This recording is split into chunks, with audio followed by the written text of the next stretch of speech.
মৎস্য প্রাণী সম্পদ মন্ত্রণালয়ের অধীন আমাদের প্রাণী সম্পদ অধিদপ্তর এবং জেলা প্রশাসকের উদ্যোগে আমাদের এই পবিত্র রমজান উপলক্ষে সাধারণ মানুষ, খেটে খাওয়া মানুষ যারা মানে সবসময় আপনার মাংস এবং ডিম ক্রয় করতে পারে না, তাদের জন্য এই রমজান উপলক্ষে আমরা ন্যায্য মূল্যে বিক্রি করার উদ্যোগ নিয়েছি।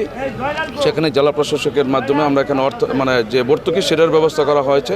বাজার মূল্যের চাইতে আমরা কম মূল্যে এখানে সাধারণ মানুষকে বিক্রি করার উদ্যোগ নিয়েছি এবং আমাদের এখানে টার্গেট হলো আমরা প্রতিদিন কমপক্ষে 1000 থেকে 1200 লোকের মাঝখানে আমরা 1 কেজি করে মাংস বিতরণ করব 650 টাকা দর, এবং প্রতিজন খামার গ্রহীতা 1 ডজন করে ডিম ক্রয় করতে পারবেন এবং সেটার মূল্য আমরা 110 টাকা করে ধরেছি, বাজার মূল্যের চাইতে কম দরে। এটা আমরা প্রতি মঙ্গলবার এবং বুধবার এই রমজান উপলক্ষে থাকবে এবং আমরা রমজানের শেষ পর্যায়ে যদি মানুষের চাহিদা আরও বেশি থাকে সেটা আমরা আরও বেশি দিন আরও বাড়াবো।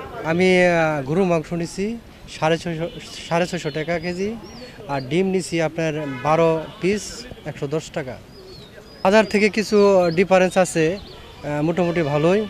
হ্যাঁ, এটা যদি আপনার ওই কার্যক্রমটা যদি আরও সময় দীর্ঘ করা যেত, হ্যাঁ, সপ্তাহে 2 দিনের যাওয়া যদি 5 দিন করা যেত, আর আরেকটু দামটা যদি আরেকটু কমানো যেত, সাধারণ মানুষ খেয়ে উপকার হতো।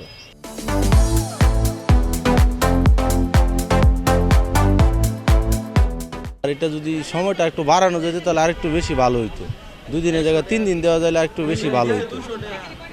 মাংসর আপনার বাজার থেকে 100 টাকা কম আছে আর কি, 650 টাকা করে বাজারে আর কি 750 টাকা করে পাওয়া যায়।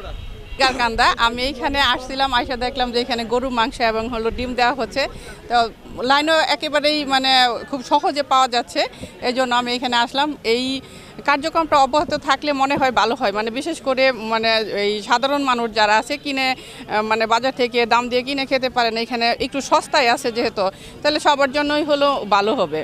এটা রানিং থাকা, আশা করি ঈদ পর্যন্ত অন্তত রানিং থাকুক। ভালো উদ্যোগ সরকারের, যে এই যে মাংস কম দরে দিতেছে, ডিম কম দামে দিতেছে, তাতে করে আমরা সবাই উপকার হচ্ছি আর কি। যে আরও ভালো হবে যদি পাবলিসিটি করে দেয় যে এই তারিখে এতটার থেকে এতটা পর্যন্ত দেওয়া হবে।